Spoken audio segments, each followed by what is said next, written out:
Hermanos y hermanas, viene una crisis cual jamás se ha visto en la historia de este mundo. La prueba será inmensa. Mis hermanos y hermanas, nosotros tenemos que tomar la decisión de que vamos a ser fieles a Dios en las cosas más insignificantes de la vida. Porque si no somos fieles en estas cosas pequeñas, ¿qué nos hace pensar que cuando tengamos que ser fieles, inclusive entregar la vida, de repente vamos a ser fieles? Que la iglesia está durmiendo. La iglesia se ha extraviado de la razón de su existencia.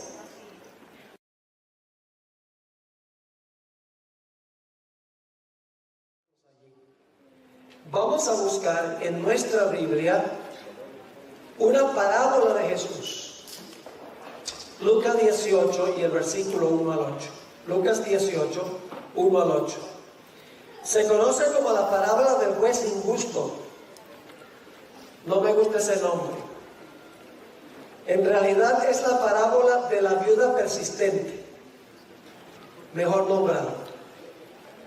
Es una ilustración de los puntos que trazábamos esta mañana, los 6 comunes denominadores. Ahora, esta parábola se aplica a todas las épocas, en forma general, pero se aplica especialmente a los últimos días. Y usted dice, ¿cómo sabemos, pastor, que esta parábola se aplica especialmente al final de la historia? Sencillamente porque antes de la parábola, inmediatamente antes de la parábola, Jesús está hablando de su segunda venida. Habla de los días de Noé y luego de los días de Lot. Luego viene la parábola. Y termina la parábola diciendo, cuando venga el Hijo del Hombre, hallará fe en la tierra. Es decir, la parábola se encuentra entre dos referencias a la segunda venida de Jesús. Se aplica especialmente a ese tiempo. Ahora vamos a analizar esta parábola. Hay varios actores en la parábola. En primer lugar hay un juez.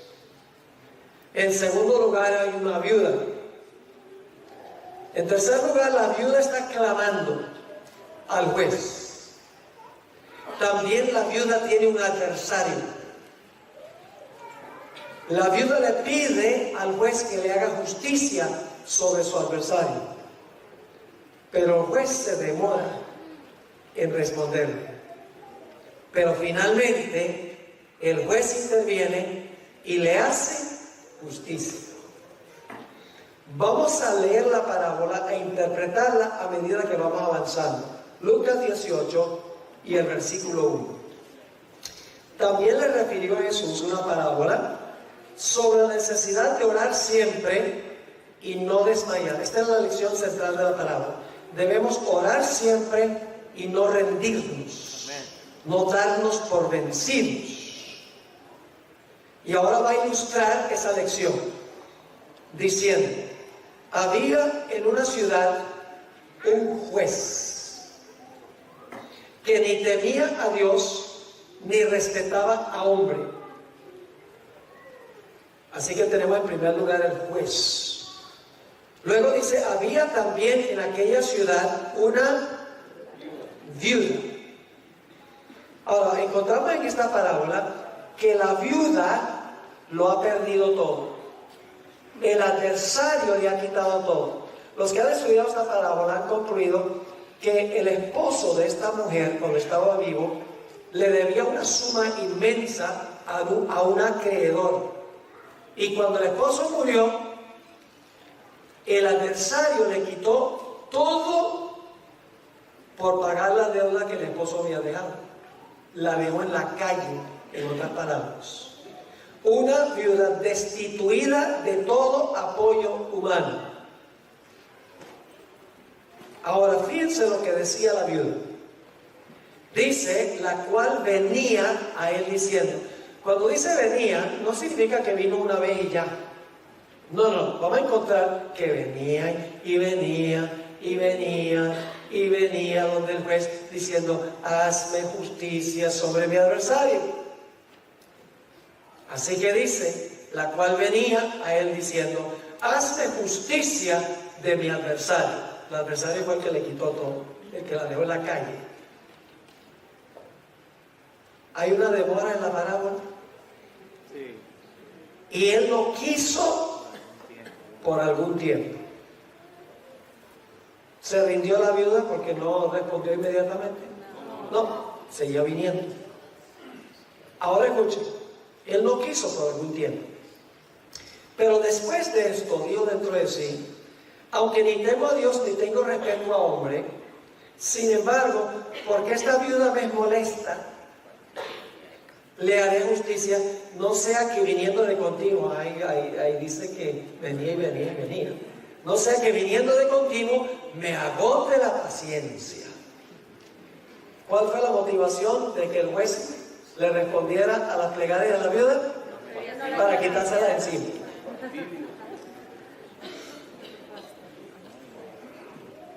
Pero finalmente le hizo ¿qué? Le hizo justicia. Por la razón equivocada, pero después de la demora le hizo justicia. Ahora, ¿qué representa esta parábola? Cada personaje de la parábola simboliza a alguien. ¿A quién representa el juez? A Dios. ¿A quién representa la viuda? Los escogidos al final de la historia. Lo vamos a ver en un momento. Yo pregunto, ¿qué representa una mujer simbólicamente? La iglesia. ¿Una mujer pura es una iglesia qué? Pura. ¿Una mujer ramera es una iglesia que se ha prostituido? ¿Qué representa una mujer viuda? Representa una iglesia que lo ha perdido todo. No, aposta todo. Ha perdido todo apoyo humano. No tiene dónde caerse muerta. Yo pregunto, ¿eso va a pasar con el pueblo de Dios al final de la historia? Los fieles en la iglesia van a perder todo apoyo humano, casas, carros, dinero en el banco, la libertad, todo lo va a perder. Son representados por la viuda. Ya lo vamos a ver. ¿Quién es el adversario al que le quita todo al pueblo de Dios? Satanás. La palabra adversario aquí no es una palabra muy común en el Nuevo Testamento, es la palabra antidicón. Se usa solo 3 veces en el Nuevo Testamento. Hay otro versículo que usa la misma palabra, donde dice, vuestro adversario, el diablo, anda cual león rugiente buscando a quien devorar. ¿A quién representa el adversario? ¿Quién le va a quitar todo al pueblo de Dios? Satanás. ¿Y qué va a hacer el pueblo de Dios? El pueblo de Dios va a decir, no, Dios me abandonó, ni para qué le sirvo. No. El pueblo de Dios, a pesar de que no tiene nada, el adversario le ha quitado todo, sigue viniendo y viniendo y viniendo en oración a Dios, como Jacob. Y finalmente, ¿qué va a decir Dios? ¿Va a haber una demora? ¿Dios va a responder inmediatamente? No, va a haber una demora. Pero finalmente, Dios va a intervenir para hacerle justicia a su pueblo. Pero escuchen bien, lo va a hacer por una razón distinta que el juez de la parábola. Algunos dicen, ¿cómo puede el juez representar a Dios si dice que ni temía a qué? A Dios, ni respetaba a hombre. ¿Cómo se puede representar a Dios? Representa a Dios a manera de contraste. Es decir, Jesús está diciendo, si un juez injusto responde la plegaria de una viuda por quitársela encima, ¿cuánto más Dios responderá las plegarias de su pueblo porque los ama? Dios responde por una razón distinta que el juez en la parábola. Ahora usted dice, ¿será que la interpretación que da el pastor Bola es correcta? Jesús explicó la parábola. Note lo que dice el versículo 6, aquí viene la explicación. Y dijo el Señor, oíd lo que dijo el juez injusto. ¿Y acaso Dios, quién representa el juez? A Dios. ¿Acaso Dios no hará justicia a sus escogidos? ¿Qué representa la viuda? Sus escogidos. Ahora escuchen que claman a Él día y noche, aun cuando se tarda en responderles. Lean el capítulo sobre el tiempo de angustia en el conflicto de los siglos. El pueblo de Dios clamará a Dios y clamará a Dios, y Dios guardará silencio. Satanás le habrá quitado todo al pueblo de Dios, pero finalmente Dios intervendrá para liberar a su pueblo. En el versículo 8 dice Jesús: os digo que pronto les hará justicia. Y luego termina con una pregunta: pero cuando venga el Hijo del Hombre, ve que la parábola se aplica especialmente al final del tiempo de angustia, cuando venga el Hijo del Hombre, hallará fe en la tierra. Vamos a repasar los comunes denominadores. ¿Hay un remanente en esta parábola? ¿Quién es? La viuda, que todo lo perdió. ¿Hay un enemigo de la viuda? El adversario. ¿La viuda pasa por un tiempo de angustia? Viene y viene y viene. ¿La fe de la viuda es severamente probada? Sí, pero puede parecer ignorante. ¿Hay una demora en hacerle justicia a la viuda? Pero después de la demora interviene el juez y le hace justicia. ¿Ven los comunes denominadores en todas estas historias? Ahora, lo lindo de esto es a donde dice que finalmente Dios intervendrá para librar a su pueblo después del tiempo de angustia. Ahora, los siguientes ejemplos que quiero compartir son los más importantes. Los que hemos estudiado son significativos e importantes, pero ahora queremos ir especialmente al tiempo del fin. Para esto, necesito repasar la cadena profética. Yo acabo de grabar una serie que se llama La Gran Cadena Profética.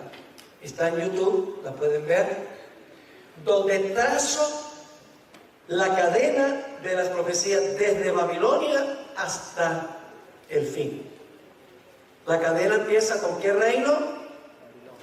Babilonia, luego Persia, luego Grecia, luego el imperio romano. Luego, ¿qué pasa con el imperio romano? Se divide. Luego, el pueblo pequeño gobierna ¿cuánto tiempo? 1260 años, terminando en ¿qué fecha? 1798. Y ahora fíjense qué interesante.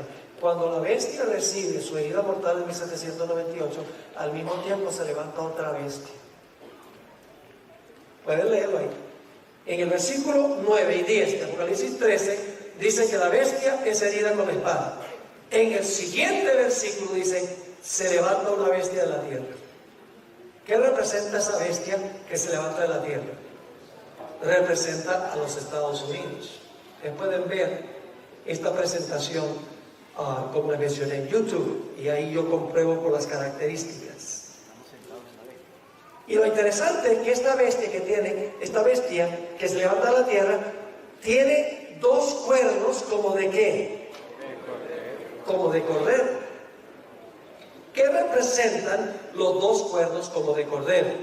Representan libertad civil y libertad religiosa. Separación de iglesia y Estado. La parte religiosa es la iglesia y la parte civil es el Estado. Cuando se separan hay libertad religiosa y civil. Cuando se unen no hay ninguna de las dos.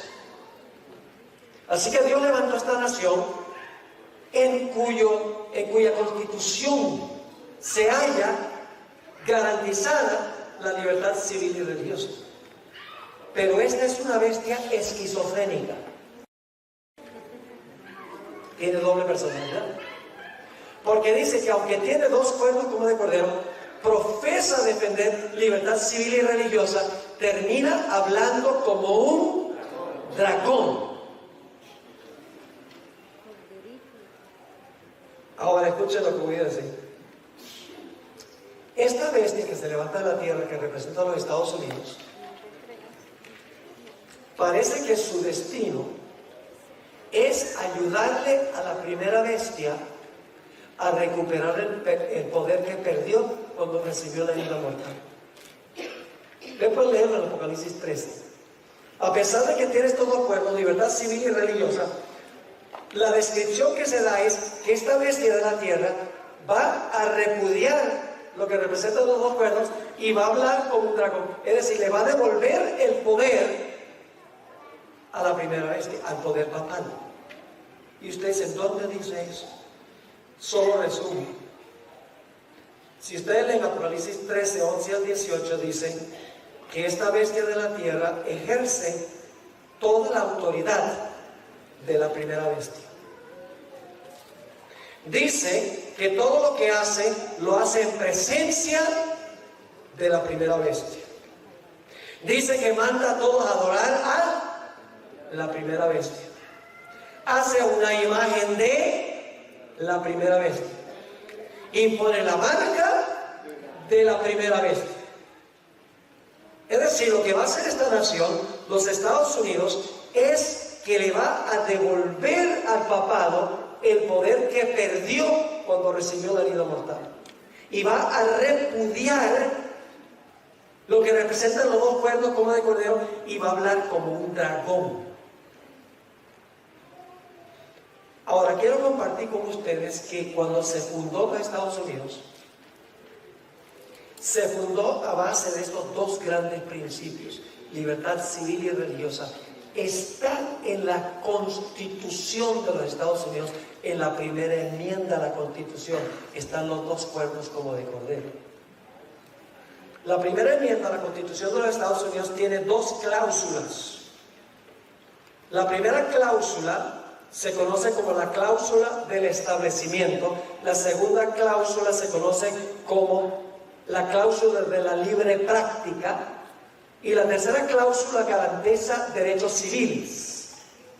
Ahora yo les voy a leer la primera enmienda a la Constitución de los Estados Unidos. Y ustedes van a ver en un momento por qué les estoy dando este trasfondo. Porque vamos a ver los mismos comunes denominadores. Así reza la primera enmienda a la Constitución de los Estados Unidos. El Congreso no hará ninguna ley con respecto al establecimiento de religión. Esa es la primera cláusula. ¿Qué quiere decir? Que ¿quién redacta las leyes en un país? El Congreso. En un país que tiene un sistema representativo, el Congreso es el que redacta las leyes.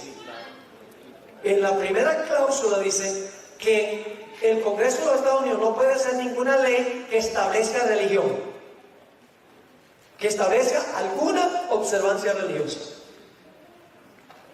La segunda cláusula dice: el Congreso no hará ninguna ley que prohíba la libre práctica de la religión. Es decir, la primera enmienda, las dos cláusulas, la primera prohíbe que el Congreso haga leyes que establezcan alguna observancia religiosa, y la segunda cláusula le prohíbe al Congreso que haga una ley que prohíba que la gente practique su religión. Les voy a dar una ilustración para que puedan entender la diferencia. Nosotros los adventistas creemos que el Congreso de los Estados Unidos algún día va a redactar una ley dominical y va a mandar que todos guarden el domingo como día de reposo. Yo pregunto, ¿sería esa una violación de la Constitución de los Estados Unidos? Un bebé entendería eso. Porque es establecer una observancia religiosa que lo prohíbe la primera cláusula de la primera enmienda. Pero no solamente va a hacer una ley dominical que obligue a guardar el domingo, sino que va a terminar haciendo una ley que prohíba que usted guarde el sábado. La libre práctica, Establecer el domingo es establecer religión. Una ley antisabática es prohibir que usted practique su religión.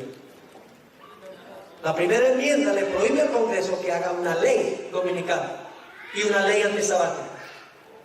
Y usted dice, entonces, ¿cómo va a pasar? Bueno, yo pregunto, ¿en qué se parece un cordero a un dragón?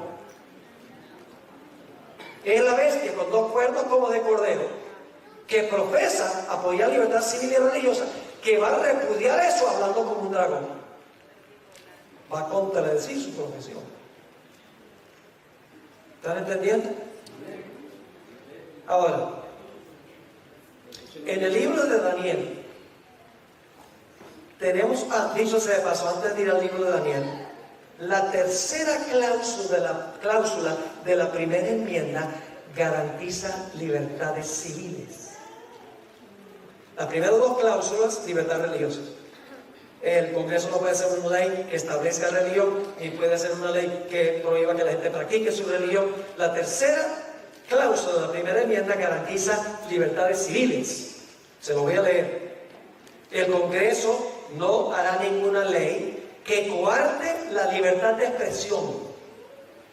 La libertad de expresión es un derecho civil. Ni la libertad de prensa, de la prensa, una libertad civil. O el derecho que tiene el pueblo de reunirse pacíficamente, es un derecho civil. Y de pedirle al gobierno que se les haga justicia. ¿Usted tiene derecho de pedirle al gobierno que le haga justicia? ¿Cómo no? Pero ahora escuchen lo que va a pasar. Cuando se haga la ley dominical y una ley antisabática, ¿habrá para el pueblo de Dios libertad de expresión? ¿Cómo pueden lanzar la ley sin cambiar la Constitución? Es que no van a cambiar la Constitución. Lo que van a hacer es violarla. Porque mientras tiene los dos cuernos, habla como dragón. No se quiebran los cuernos para luego hablar como dragón. Todavía tiene los dos cuernos, pero habla como dragón. Por eso digo, una bestia esquizofrénica. Yo pregunto, cuando se haga la ley dominical y se prohíba la observancia del sábado, ¿la gente, el pueblo de Dios va a poder reunirse libremente el sábado? ¿Va a poder pedirle al gobierno que les haga justicia? No. Cuando se violan las cláusulas religiosas, automáticamente usted pierde su libertad civil. Por eso los fundadores de los Estados Unidos sabían lo que estaban haciendo. Ellos sabían que durante el periodo papal, el papado usaba los poderes civiles para imponer su religión. Y el que no la seguía, quemado en la hoguera. Y cuando fundaron esta nación, dijeron, en esta nación va a ser diferente. El Estado va a funcionar como el Estado y la Iglesia va a funcionar como Iglesia. Libertad civil y libertad religiosa. Ahora, en el libro de Daniel, tenemos dos capítulos que ilustran las primeras dos cláusulas de la primera enmienda. Lo que pasa cuando se violan las primeras dos cláusulas. ¿Recuerdan cuál es la palabra clave en Daniel, el capítulo 12 y el versículo 1? Que aparece solo en 3 lugares de Daniel. Pasará aquel tiempo, será libertado tu pueblo. Todo el que se haya escrito en el libro. Le pregunto, ¿quién libró a Jacob de la ira de su hermano? ¿Quién? Dios, ¿alguna respuesta más específica? El ángel Miguel. ¿Qué dice Daniel 12:1? ¿Quién va a librar al pueblo de Dios? Miguel, el arcángel. Recuerden eso. Ahora vamos al primer ejemplo. En Daniel solo se usa la palabra liberar 3 lugares en Daniel. Daniel 3, Daniel 6 y Daniel 12:1. Debe haber una relación. Daniel 3 ilustra lo que sucede cuando se viola la primera cláusula de la primera enmienda de la Constitución. Porque Nabucodonosor estableció una observancia religiosa. ¿Qué hizo? Levantó una imagen, ¿verdad? Y dijo, todo el mundo, él es el poder civil, pero está imponiendo religión. Dice, todos me adoran esa imagen. Y yo pregunto, el que desobedecía la ley religiosa por el poder civil, ¿iba a perder sus derechos civiles? ¿Cuál es el más grande derecho civil que tenemos? La vida. el derecho a la vida. Así que vamos a anotar esta historia. Daniel 3. ¿Usted conoce la historia? Nabucodonosor levanta esta imagen. 3 jóvenes dicen: nosotros no vamos a adorar la imagen. Vamos a desobedecer lo que dice el gobierno. Yo pregunto, ¿cuándo tenemos derecho a desobedecer al gobierno? Cuando el gobierno va en contra de nuestros derechos de religión. Ahí podemos practicar desobediencia civil. Pero fuera de eso, debemos ser ciudadanos ejemplares, incluyendo pagando todos nuestros impuestos. Porque si usted le da a Dios lo que es de Dios, pero no le da a César, está desobedeciendo a Jesús. Jesús dice: dad pues a César lo que es de César. Los adventistas deben ser ciudadanos ejemplares. Pero cuando el poder civil se sobrepone a su autoridad y establece una observancia religiosa, ahí el pueblo de Dios tiene que desobedecer, porque es menester obedecer a Dios antes que a los hombres. Así que ahora Nabucodonosor, los enemigos de los 3 hombres van y le cuentan al rey, le dice: oh rey, hay unos que no quieren obedecer la ley del poder, la ley religiosa del poder civil, estableciendo esta observancia religiosa. Vamos a leer en el versículo 15. Dice el rey a ellos: ahora pues, ¿estáis dispuestos para que al oír el son de la bocina, de la flauta, del tamboril, del arpa, del salterio, de la zampoña y de todo instrumento de música, os postréis y adoréis la estatua que he hecho? Porque si no la adoraréis, en la misma hora seréis echados en medio de un horno de fuego ardiendo. Y ahora escuchen: ¿y qué Dios será aquel que os libre de mi mano? El tema central del capítulo es liberación. ¿Qué Dios los va a librar a ustedes? Los jóvenes contestan. En el versículo 16, Sadrach, Mesach y Abednego respondieron al rey Nabucodonosor diciendo: no es necesario que te respondamos sobre este asunto. He aquí nuestro Dios, a quien servimos, puede librarnos del horno de fuego ardiendo, y de tu mano, oh rey, nos librará. Pero los hombres son cosas. Nos dice: bueno, Señor, si yo te soy fiel, me salvas. No. Y si no, sepas, oh rey, que no serviremos a tus dioses, ni tampoco adoraremos la estatua que has levantado. Punto final. Amamos más a Dios que nuestra propia vida. Estamos dispuestos a morir por Él. Así va a ser la generación final. Es una lealtad inquebrantable, una fidelidad inquebrantable. La generación final se va a distinguir por una lealtad a Dios que ni la muerte puede romper. Así que el rey, como dicen los puertorriqueños, se enfogonó.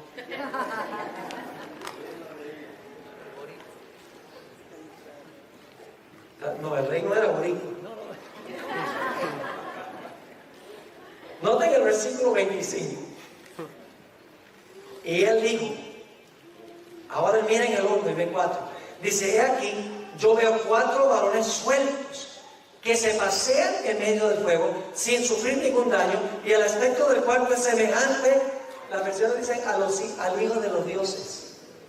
Mala traducción. Es al hijo de Dios. Y claro, la gente pregunta: ¿cómo sabía el rey el aspecto del hijo de Dios? La hermana me dice: porque Daniel y sus amigos le habían contado cómo era el ángel de Jehová. Y él lo entendió. Porque ya él había conocido a los jóvenes en el capítulo 1. Así que ¿quién entró al horno para salvarnos? Jesús. Pero ahora viene un detalle muy interesante, no lo pierdan. Versículo 28. Dice en el versículo 28: entonces Nabucodonosor dijo: bendito sea el Dios de ellos, de Sadrach, Mesach y Abednego, que envió su ángel. ¿Ve? Lo libró el Hijo de Dios. ¿Pero quién era el Hijo de Dios? el ángel. ¿Cuál ángel? Miguel. Esa historia ilustra en miniatura lo que va a pasar al final de la historia, cuando se levante Miguel. Ahora, nota lo que sigue diciendo. Entonces Nabucodonosor dijo: bendito sea el Dios de ellos, de Sadrach, Mesach y Abednego, que envió su ángel y libró a sus siervos que tuvieron fe, que confiaron en él y que no cumplieron el edicto del rey y entregaron sus cuerpos antes que servir y adorar a otro Dios que es su Dios. ¿Qué sucede cuando el poder civil impone religión? Persecución en esta historia. La primera cláusula, la primera enmienda dice que el Congreso no hará ninguna ley que establezca religión. Aquí tenemos un ejemplo de lo que pasa cuando se establece religión. Viene persecución. Ahora, Nabucodonosor, al final de esta historia, hace un decreto. Es un decreto ilegítimo. El rey no entendió lo que Dios estaba tratando de enseñarle. En el versículo 28 y 29 nuevamente dice: entonces Nabucodonosor dijo: bendito sea el Dios de ellos, de Sadrach, Mesach y Abednego, que envió su ángel y libró a sus siervos que confiaron en él y que no cumplieron el edicto del rey y entregaron sus cuerpos antes que servir y adorar a otro Dios que es su Dios. Y ahora da el decreto: por tanto decreto que todo pueblo, nación o lengua que dijere blasfemia contra el Dios de Sadrach, Mesach y Abednego sea descuartizado y su casa convertida en un muladar, por cuanto no hay Dios que pueda librar como este. ¿Qué historia tan espectacular? ¿Cuál es el pensamiento central? Librar. ¿Sabe que yo encuentro adventistas donde quiera que voy? Donde dicen: ay, ojalá el Señor me ponga el descanso antes del tiempo de angustia.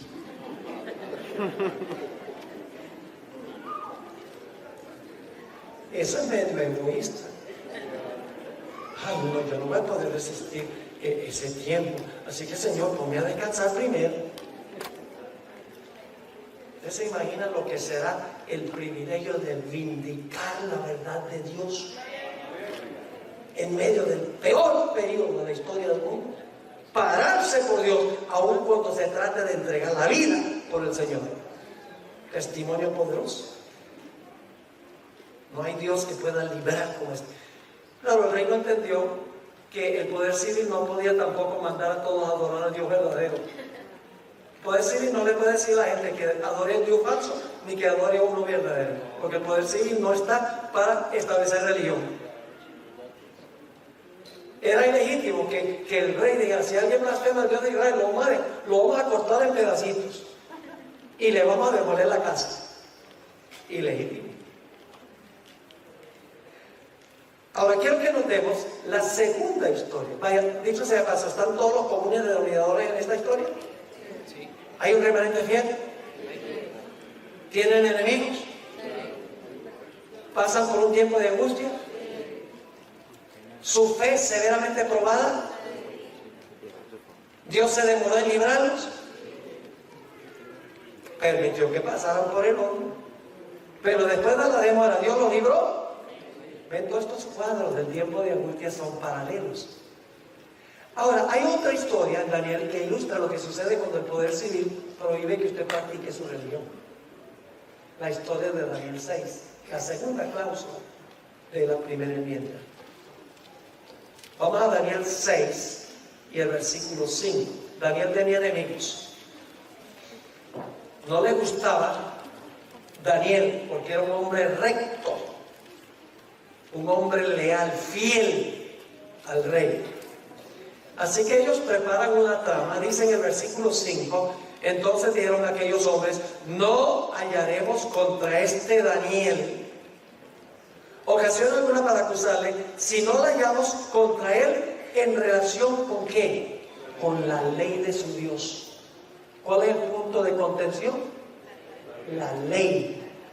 Y vamos a encontrar que también la adoración. Así que estos hombres, enemigos de Daniel, van al rey y convencen al rey que dé un decreto, una ley que no se podía revocar. Los medo-persas, las leyes no se podían revocar. Noten el versículo 6. Entonces estos gobernadores y sátrapas se juntaron delante del rey y le dijeron así: Rey Darío, vive para siempre. Todos los gobernadores del reino, magistrados, sátrapas, príncipes y capitanes han acordado por consejo que promulgues un decreto real y lo confirmes, que cualquiera que en el espacio de 30 días demande petición de cualquier dios u hombre fuera de ti, oh rey, sea echado en el foso de los leones. Y el rey está diciendo: esta gente sí me quiere a mí. Engañaron al rey. ¿Sabe que este es un tema recurrente que recurre en las historias de la Biblia? Yo pregunto, en los días de Esther, ese es nuestro próximo ejemplo. Los días de Esther, ¿Amán engañó al rey? Al final de la historia, ¿el papado va a engañar a los reyes de la tierra?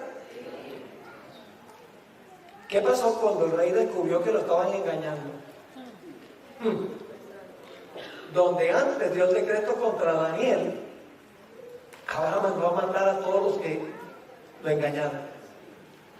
¿Qué pasó en los días de Esther? ¿Qué pasó con los que prepararon la trama? El rey se enfogonó con ellos y los acabó. Y en Apocalipsis dice que los reyes que fornicaron con la ramera aborrecerán a la ramera y la harán desolada, desnuda. Y dice, la quemarán con fuego y comerán sus carnes. Una forma de decir que van a estar bien bravos con ella. Porque fornicaron con ella. Hoy en día, los gobernantes del mundo, en las Naciones Unidas, 193 naciones, cuando vino el Papa en septiembre, y cuando dio su discurso sobre el cambio climático y la pobreza, óigame, por varios minutos, todos los gobernantes del mundo se levantaron y le dieron un rotundo aplauso. Dice, este hombre es maravilloso, qué sistema maravilloso, pero no se dan cuenta que los está engañando. Y cuando se despierten, ay, Apocalipsis dice que aborrecerán a la ramera. Así que el rey dice, bueno, estos me quieren mucho, ¿y qué hace? Hace una ley. Pero escuchen bien, es una ley distinta que la de Nabucodonosor. Porque ¿qué es lo que está haciendo el rey? Está prohibiendo que Daniel practique su religión. No está diciendo hay que orar de esta manera, sino que está diciendo no puedes orar. ¿Ven la diferencia? Y entonces Daniel oye que se dio un decreto y que él ahora no puede practicar su religión por edicto del poder civil. ¿Y qué hace Daniel? Daniel dice, bueno, yo me voy a mi casa, a mi cuarto. ¿Para qué enojar al rey? Voy a cerrar las ventanas. No fue políticamente correcto. Dice en el versículo 10, cuando Daniel supo que el edicto había sido firmado, entró a su casa y abiertas las ventanas de su cámara que daban hacia Jerusalén, se arrodillaba. ¿Tiene que ver con la adoración esto también? Se arrodillaba 3 veces al día y oraba y daba gracias delante de su Dios, como lo solía hacer antes. ¿Desobedeció la ley? ¿Desobedeció la ley del poder civil? ¿Tenía derecho de hacerlo? Sí, porque la ley civil estaba prohibiendo que él practicara su religión, que es la segunda cláusula de la primera enmienda, ilustrada. Así que el rey ahora se entristece y dice que todo el día procuró conseguir una forma de salvar a Daniel y no pudo. Así que lo echó al foso de los leones. Y quiero que notemos lo que dice, empezando en el versículo 14 del capítulo 6. Cuando el rey oyó el asunto, le pesó en gran manera y resolvió, ¿cuál es la siguiente palabra? Librar. Resolvió librar a Daniel y hasta la puesta del sol trabajó para librarle. ¿Ven? Daniel 3, Daniel 6 y Daniel 12:1. Estas historias ilustran lo que va a pasar en Daniel 12:1. Pero aquellos hombres rodearon al rey y le dijeron: sepas, oh rey, que es ley de Media y de Persia, que ningún edicto u ordenanza que el rey confirme pueda ser abrogado. Entonces el rey mandó y trajeron a Daniel, le echaron en el foso de los leones. Y el rey dijo a Daniel: el Dios tuyo, a quien tú continuamente sirves, Él te libre, porque yo no puedo. Y fue traída una piedra y puesta sobre la puerta del foso, la cual selló el rey con su anillo y con el anillo de su príncipe, para que el acuerdo acerca de Daniel no se alterase. Luego el rey se fue a su palacio y se acostó ayuno, ni instrumentos de música fueron traídos delante de él, y se le fue el sueño, le dio un sueño toda la noche.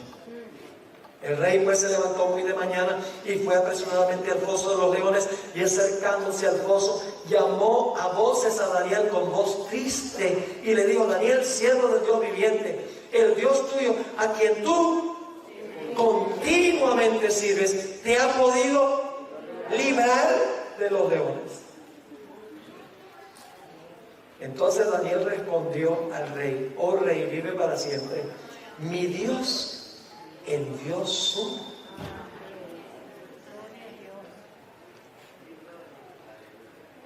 ¿Quién libró a Jacob? ¿Quién libró a los 3 jóvenes? ¿Quién libró a Daniel? ¿Quién va a librar al pueblo de Dios al final? El ángel de Jehová, Miguel el arcángel, Cristo Jesús. Dice: envió su ángel, el cual cerró la boca de los leones para que no me hiciesen daño, porque ante él fui hallado inocente, y aún delante de ti, oh rey, yo no he hecho nada malo.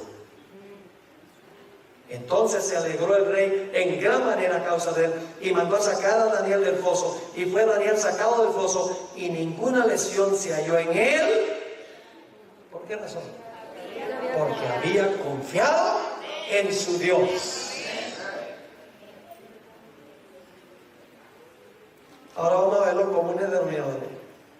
¿Hay un remanente fiel en esta historia? ¿Tiene enemigos Daniel? Wow. ¿Pasa por un tiempo de angustia? ¿Ustedes no creen que sentarse en un foso de leones toda una noche es un tiempo de angustia? Y algunos podrían saber que no tenían hambre. Que no tenían hambre. El siguiente día se dieron el banquete del siglo. Fue probada la fe de Daniel severamente. ¿Lo libró Dios inmediatamente? No. Permitió que la cosa tomara su curso. Pero finalmente Dios, ¿qué? Lo libró. Ese es el enfoque que debemos tener. Si nosotros somos fieles y leales a Dios, no tenemos que temer nada. Podemos reclamar la protección de Dios. Fue librado. Vamos rápidamente a la historia de Esther. ¿Sobre qué es la crisis en el libro de Esther? Vamos a Esther 3 y vamos a leer los versículos 1 al 3. Esther 3, 1 al 3. Dice: después de esta cosa, el rey Asuero engrandeció a Amán, hijo de Amadata, Agageo, y lo honró, y puso su silla sobre todos los príncipes que estaban con él. Y todos los siervos del rey que estaban a la puerta del rey, ¿qué hacían? Se arrodillaban y se inclinaban ante Amán. Y la hermana me dice que no era por respeto, era un acto de adoración. Ahora, ¿por qué es que todo el mundo se inclinaba y le rendía homenaje a Amán? Dice: porque así lo había mandado el rey. ¿Ese mandato del rey fue legítimo de que todo el mundo adorara a Amán? No, porque el poder civil no puede imponer una ley de adoración. Eso es establecer religión.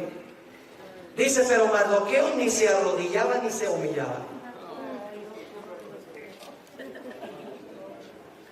Y los siervos del rey que estaban a la puerta preguntaron a Mardoqueo: ¿por qué traspasas el mandamiento del rey?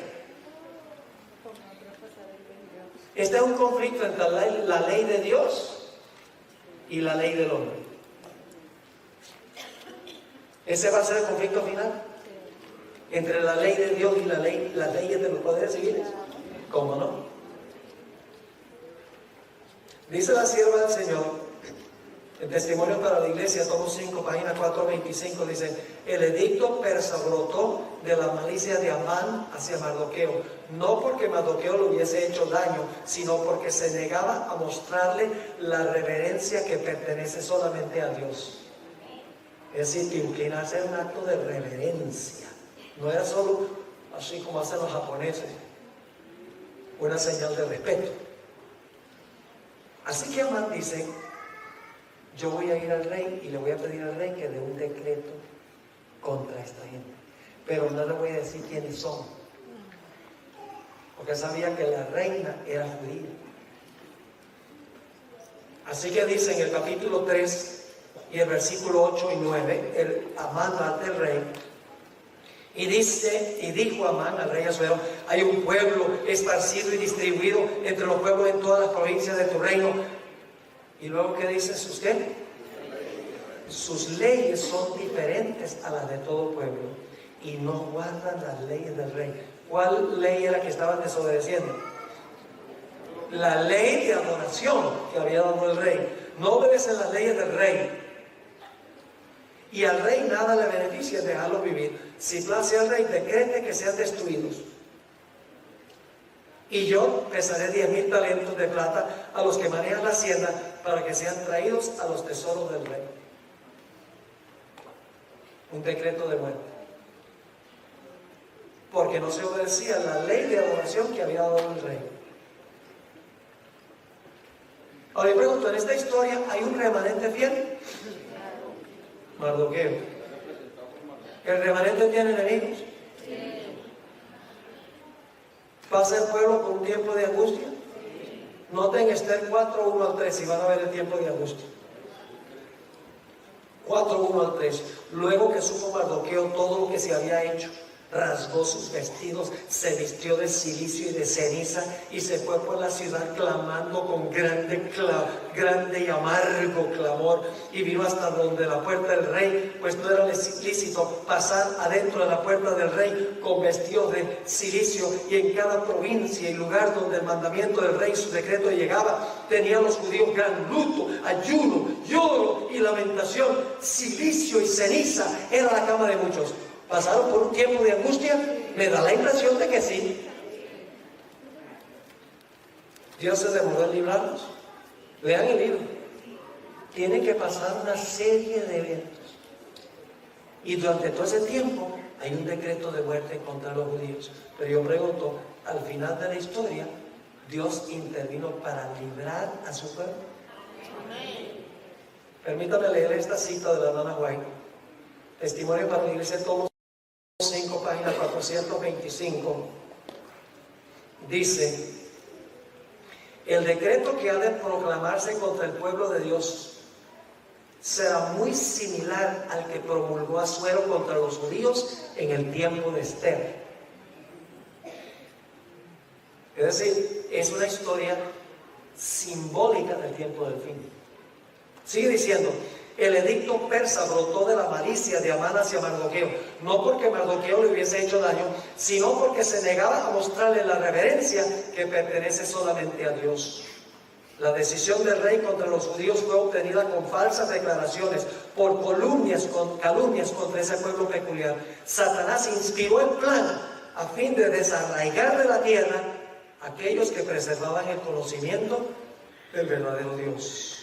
Pero sus maquinaciones fueron derrotadas por un poder contrario que reina entre los hijos de los hombres. Los ángeles, que son poderosos en fortaleza, fueron comisionados para que protegiesen al pueblo de Dios, y las maquinaciones de sus adversarios recayeron sobre sus propias cabezas. Ahora escuchen esto. El mundo protestante de hoy ve en la pequeña compañía que guarda el sábado un Mardoqueo a la puerta. Su carácter y su conducta, que expresan reverencia por la ley de Dios, son una reprensión constante para los que han desechado el temor de Jehová y están pisoteando su sábado. De alguna manera hay que deshacerse del molesto intruso. La historia de Esther se va a repetir a nivel global. Ahora, el mejor ejemplo de todos, de estos comunes denominadores, está en la experiencia de Jesús. El remanente sería ¿quién? Jesús. Estamos hablando ahora al final de su vida. Al final de su vida tuvo enemigos Jesús que querían acabar con él. Mejor dicho, Satanás, Judas, Herodes, Pilato, los dirigentes judíos, el Sanedrín, se reunían todos los enemigos contra Jesús. Pero pregúntale, ¿el Señor Jesucristo pasó por un tiempo de angustia? Wow. En el Getsemaní y en la cruz. Dice en Mateo 26:37 que cuando Jesús llegó al huerto comenzó a entristecerse y a angustiarse en gran manera. La palabra angustiarse. 3 veces en el huerto le rogó al Padre, mientras sudaba grandes gotas de sangre, que si fuera posible le quitara la copa de la ira de Dios. En la cruz clamó: Dios mío, ¿por qué me has desamparado? Terrible tiempo de angustia. ¿La fe de Jesús fue severamente probada? ¿Cómo no? Hebreos 5:7 describe su angustia. Dice: y Cristo en los días de su carne, ofreciendo ruegos y súplicas, con gran clamor y lágrimas, al que le podían librar de la muerte, fue oído a causa de su temor reverente. ¿El Padre lo escuchó? ¿Lo libró inmediatamente? No. No lo libró inmediatamente. ¿Se demoró el Padre en responderle? ¿Por qué se demoró el Padre en responderle? Hebreos 5:8, el siguiente versículo. Dice: ¿por qué el Padre permitió que pasara por el tiempo de angustia? Dice: y aunque era hijo, por lo que padeció, aprendió la obediencia. ¿Qué vamos a aprender mientras pasemos por ese tiempo? A obedecer. Aunque tengamos que entregar la vida, aprenderemos a obedecer por lo que padecemos. Ahora, lo interesante es que Jesús no fue librado inmediatamente, porque murió. Y se sintió desamparado cuando murió, porque lo último que dijo en la cruz fue: Dios mío, ¿por qué me has desamparado? Padre, en tu mano encomiendo mi espíritu. Parece que el Padre no le contestó. Se sintió desamparado. Dios lo libró. Ahora escuchen esta cita de la hermana White. No se encuentra en español, está en una revista para los jóvenes que se llama Youth Instructor, mayo 2, 1901. Dice la sierva del Señor: aquel que murió por los pecados del mundo debía permanecer en la tumba por el tiempo establecido. Estaba como prisionero de la justicia divina en esa prisión pedregosa y era responsable ante el juez del universo. ¿Eso era qué? Prisionero de la justicia divina, porque estaba llevando los pecados del mundo. Era responsable ante su Padre, ante el juez del universo. Y luego dice: estaba llevando sobre sí los pecados del mundo y solo su Padre lo podía soltar. Y yo sé que algunos están pensando: pero la Biblia dice que Jesús mismo se resucitó. ¿Cómo así que el Padre solo lo podía soltar? Lo que pasa es que la gente no lee la última frase de los versículos que están pensando. Vamos a Juan 10, 17 y 18. Juan 10, 17 y 18. un texto que ha sido mal comprendido. Pero la gente dice, Jesús se resucitó en mí. Al tercer día salió del sepulcro. ¿Pero por qué? Si era prisionero de la justicia divina, ¿quién era el único que lo podía soltar? Su Padre. Lo leímos ya en el escrito por decir. Noten Juan 10, 17 y 18. Jesús dice, por eso me ama el Padre, porque yo pongo mi vida para volverla a tomar. Nadie me la quita, sino que yo de mí mismo la tomo. Tengo poder, esa es una mala traducción. Hay una palabra poder en griego que es dunamis, de donde viene la palabra dinamita. Esa no es la palabra de aquí. Aquí es la palabra exousia, que significa autoridad. Yo tengo autoridad para ponerla y tengo autoridad para volverla a tomar. ¿Por qué es que Jesús tenía autoridad para ponerla y para volverla a tomar? Aquí está la frase que la gente nunca lee. Este mandamiento recibí de mi Padre. Le voy a explicar lo que pasó. Muy temprano, el primer día de la semana, descendieron 2 ángeles del cielo. Lo describe la sierva del Señor. Un ángel quitó la piedra y se sentó encima de la piedra. El otro ángel se paró delante del sepulcro. ¿Cuáles fueron las últimas palabras de Jesús en la cruz? Padre, en tus manos encomiendo mi espíritu. Ahora el Padre lo va a llamar. Y el ángel, con una voz potente que sacudió la tierra, dijo: oh Hijo de Dios, tu Padre te llama. Y Jesús salió del sepulcro por la vida que estaba en él, pero por permiso de su Padre. Salió con la vida que estaba en él, pero el Padre tuvo que soltarlo del sepulcro. Y Jesús salió del sepulcro y dijo: yo soy la resurrección y la vida. El Padre lo libró, aunque se demoró en librar. El mayor ejemplo de lo que va a pasar el pueblo. ¿Y saben algo? Les voy a leer una cita de la hermana Pego. Dice que nosotros vamos a repetir lo que pasó con Jesús. Escuchen esta cita. Me da piel de gallina cuando yo leo esto. No aparece en español, está en Review and Herald, abril 14, 1896. Dice la sierva del Señor: las fuerzas de las tinieblas se unirán con agentes humanos. ¿Quiénes son las fuerzas de las tinieblas? Satanás y sus ángeles. Se van a unir con agentes humanos que se han entregado al control de Satanás. Ahora escuchen esta parte. Y se revivirán las mismas escenas que ocurrieron cuando Jesús fue juzgado, rechazado y crucificado.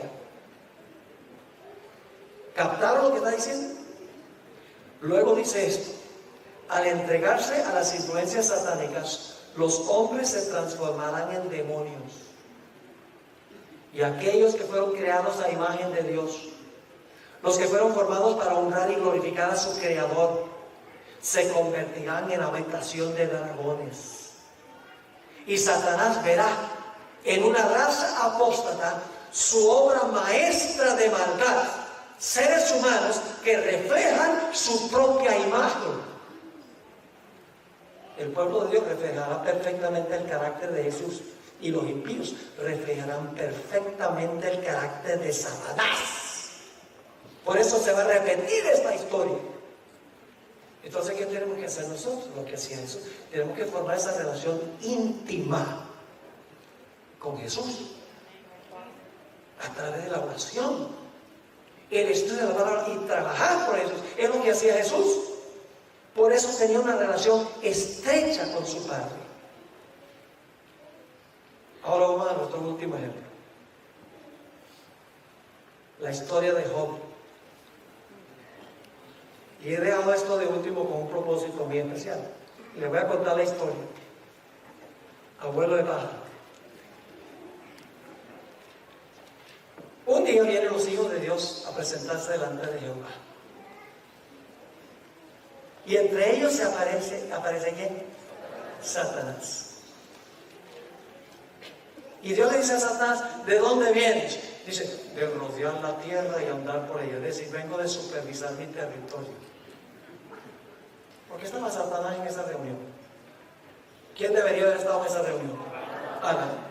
el padre y representante de la raza humana, pero cuando Satanás lo conquistó, le ganó, le quitó el puesto.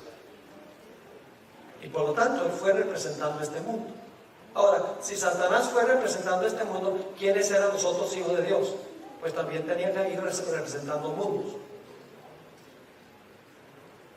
Y entonces, Dios le dice a Satanás: no has visto a mi siervo, vive en tu territorio, pero siervo mío, hombre recto, temeroso de Dios, apartado del mal. ¿Quiénes están escuchando la conversación?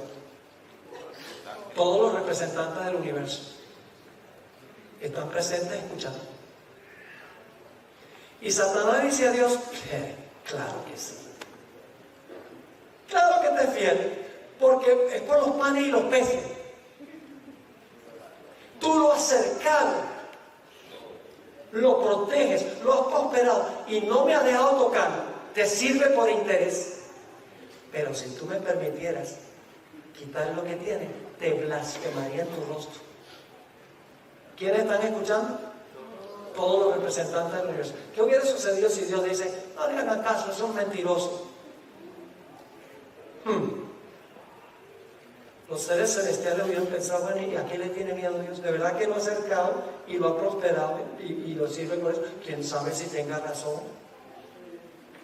Así que Dios dice, en presencia de todo, dice: sí, quítale todo y verás que permanecerá fiel. ¿Recuerdan la historia de la viuda?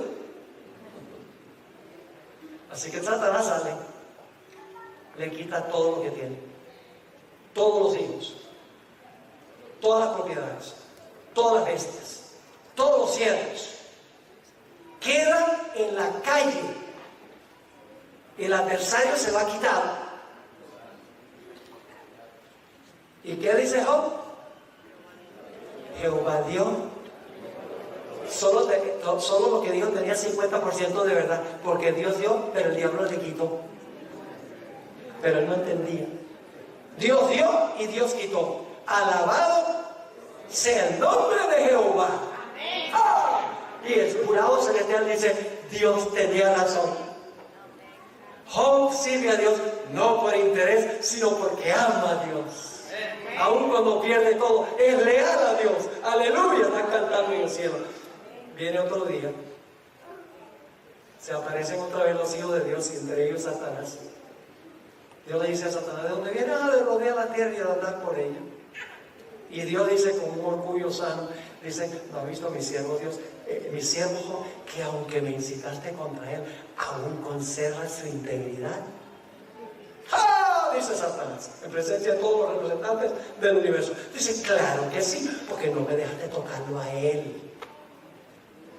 Pero si tú me dejaras tocarlo a él, te blasfemaría en tu rostro. ¿Qué pasa si Dios hubiera dicho: no, en casa son mentirosos? Y ustedes se dieron cuenta que perdió todo y todavía es real. Hubieran permanecido duros. Así que Dios le dice a Satanás: sí, tú dices que me sirve por interés y no por amor. Haz lo que tú quieras con él, solo que no le quite la vida. Pues si le quita la vida, la prueba se acabó. Yo pregunto: ¿cuántos de los miembros del pueblo de Dios se van a morir durante el tiempo de angustia? Ni uno. Pero todos lo van a perder los hijos de Dios. Todos lo van a perder, pero no van a morir. Así que Satanás sale y busca en su laboratorio la peor enfermedad que podía conseguir. Dice que le dio una sarna maligna desde la punta de la cabeza hasta la planta del pie. Y era tan terrible que tenía que rascarse con una teja, desfigurándose el cuerpo. Y Job dice que no pecó contra Dios, conservó su integridad. Pero ahora ha perdido sus posesiones, ha perdido sus hijos, ha perdido sus siervos, ha perdido sus bestias, ha perdido su salud. Y ahora la esposa dice: Job, tú todavía eres fiel a Dios. Vaya Job, maldice a Dios y muérete. Instrumento de Satanás. Y dice Job, hablas como las mujeres fatuas. ¿Acaso Dios no nos puede impartir el bien y el mal también? Él no entendía en este momento. En un momento le voy a decir por qué no entendía. No sabía quién estaba causando el mal. Porque esta reunión se realizó en el cielo y él no sabía lo que estaba pasando allá. Pero en el tiempo de angustia nosotros sabemos quién es, porque tenemos estas experiencias y no tendremos excusa. Cuando el pueblo de Dios pierde todo. Entonces, ahora vienen los 3 amigos de Job para consolarlo.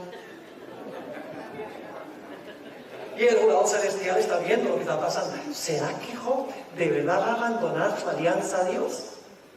¿Será posible? ¿O será que Job, aun cuando le vengan puros males, todavía va a ser leal a Dios?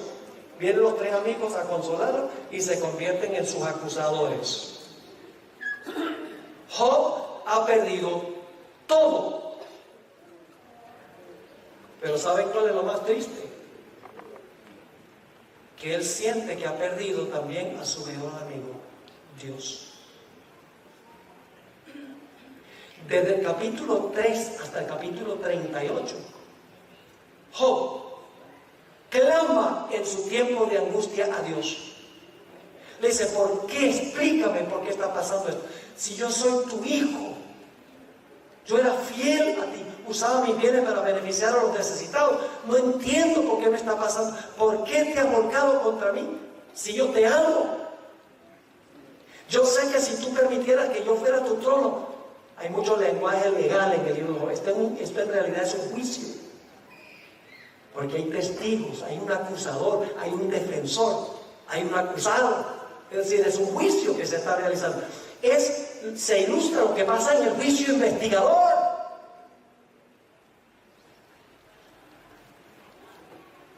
Y la respuesta de Dios a Job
Pero Job se rinde. No, sigue viniendo y aunque me matare, aún en él confiaré. Yo sé que mi Redentor vive. Yo sé que cuando pase por el horno saldré como oro. Una experiencia ambivalente. Confío, pero ¿por qué me has desamparado? Y si ustedes quieren que eso es pecado, entonces Jesús fue pecador. Porque Jesús sintió lo mismo. Confió en su Padre, pero dijo, Dios mío, ¿por qué me has desamparado? Finalmente llega el capítulo 38 y Dios le dice a Job, bueno, ya hablaste suficiente, ahora me toca a mí. Ustedes lo pueden leer. Y entonces Dios le habla a Job sobre la creación. Dice, ¿dónde estabas tú cuando yo puse los fundamentos de la tierra? Y Dios describe la creación día por día, en su orden correcto. Usted puede leerlo en Job 38 y 39. Cada día de la creación Dios describe y le dice a Job, le hace más de 50 preguntas. ¿Dónde estabas tú? ¿Tú hiciste esto? Y por cada pregunta que Dios hace, Job se está volviendo más pequeño e insignificante. ¿De quién soy yo, miserable gusano, para exigirle respuestas a Dios? Y cuando Dios termina de mostrarle su grandeza a Job, Job dice, entiendo ahora, acepto lo que tú dices, Me quedo con la boca callada, no voy a hablar más. Pero vuelve a hablar. ¿Sabe cuándo vuelve a hablar? Cuando en el capítulo 1 Dios le muestra al Leviatán. Una cosa que ha sorprendido a los eruditos que estudian el libro de Job es que el libro de Job aparece Satanás, que causa todos los males, y parece desaparecer del libro y no aparece más. Y dice que injusticia, todo el que le causó los males no se dice nada de lo que le pasó. Sí aparece al final del libro.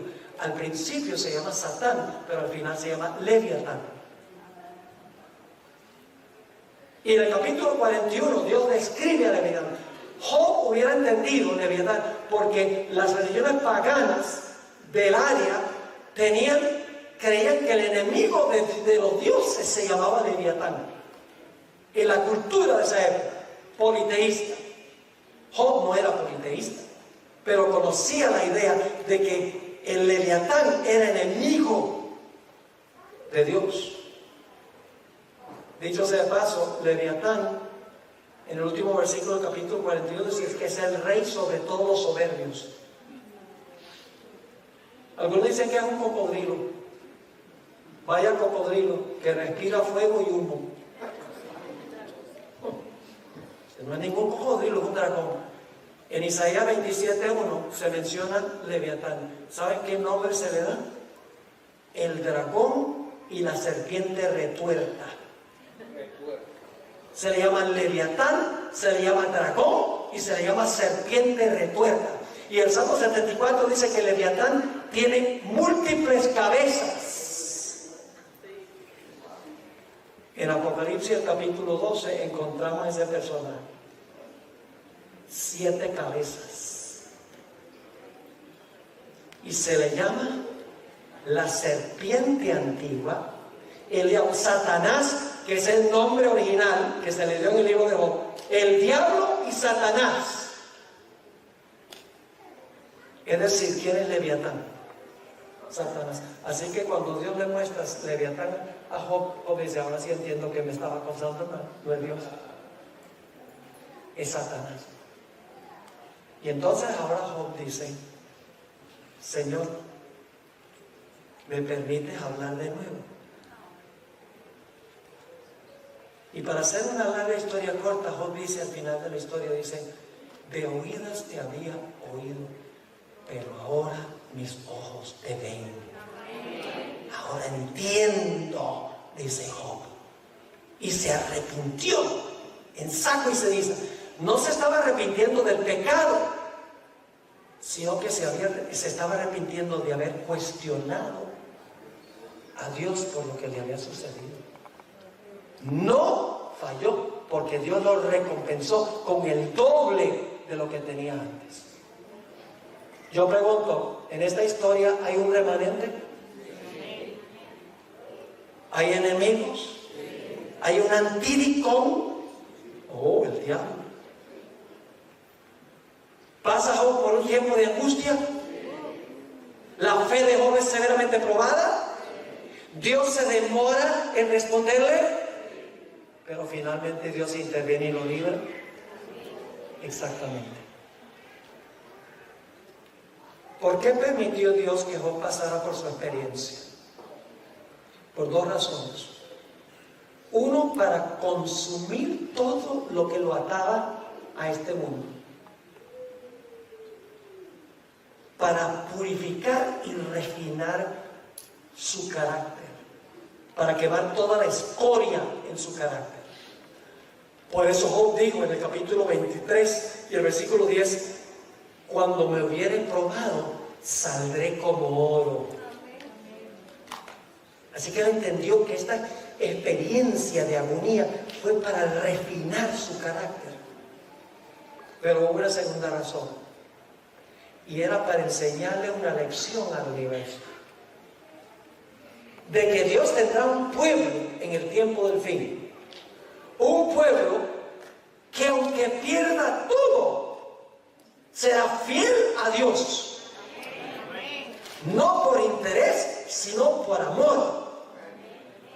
no un individuo, sino toda una generación de santos, la generación final, la generación fiel, que aunque se desplomen los cielos, permanecerán fieles e inconmovibles en su alianza para con Dios. Y el universo, al observarlo, dirá: amén.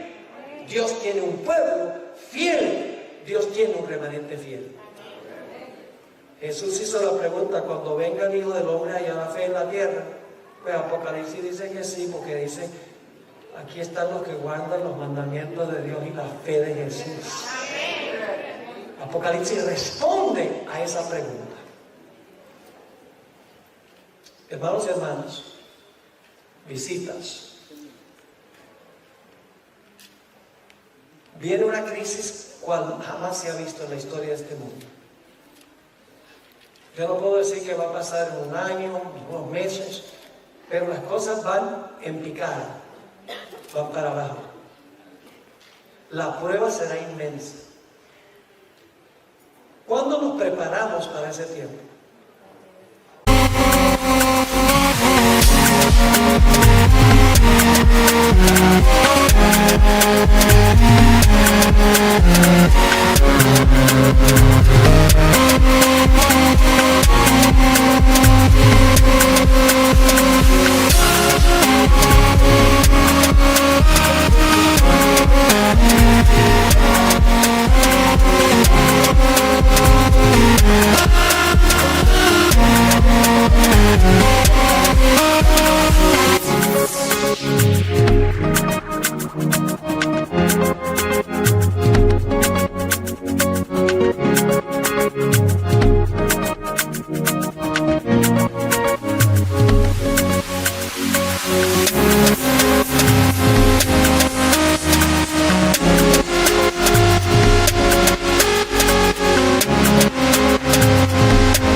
Será cuando lleguemos a decir: ¡ah, emergencia!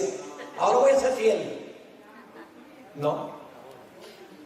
Jesús dijo: el que es fiel en lo poco, en lo mucho será fiel. Y el que es infiel en lo poco, en lo mucho será infiel. Jeremías dijo: si corriste con los de a pie y te cansaste, ¿cómo vas a correr con los caballos? Mis hermanos y hermanas, nosotros tenemos que tomar la decisión de que vamos a ser fieles a Dios en las cosas más insignificantes de la vida. Fieles en nuestra asistencia a la iglesia. Fieles en apoyar a nuestro pastor. Fieles en nuestros diezmos y nuestras ofrendas. Fieles en nuestra observancia del sábado. Fieles en lo que escogemos ver y oír. Fieles en todas las cosas pequeñas donde nuestra vida no está en juego ahora. Porque si no somos fieles en estas cosas pequeñas, ¿qué nos hace pensar que cuando tengamos que ser fieles, inclusive entregar la vida, de repente vamos a ser fieles? Ojalá que nuestro estudio aquí no sea un estudio en vano. Yo no estoy aquí por pasear. Donde yo voy, hermanos y hermanas, porque siento esta carga de que la iglesia está durmiendo. La iglesia se ha extraviado de la razón de su existencia. Y tenemos que recuperar el rumbo. Tenemos que saber que estamos viviendo en los últimos días. Hay que proclamar los mensajes de los 3 ángeles. Hay que desarrollar ese carácter que va a pasar victoriosamente por ese tiempo. Tenemos que ponernos serios con el Señor. Esa es mi carga. Que seamos esa clase de gente. ¿Ustedes quieren ser esa clase de gente?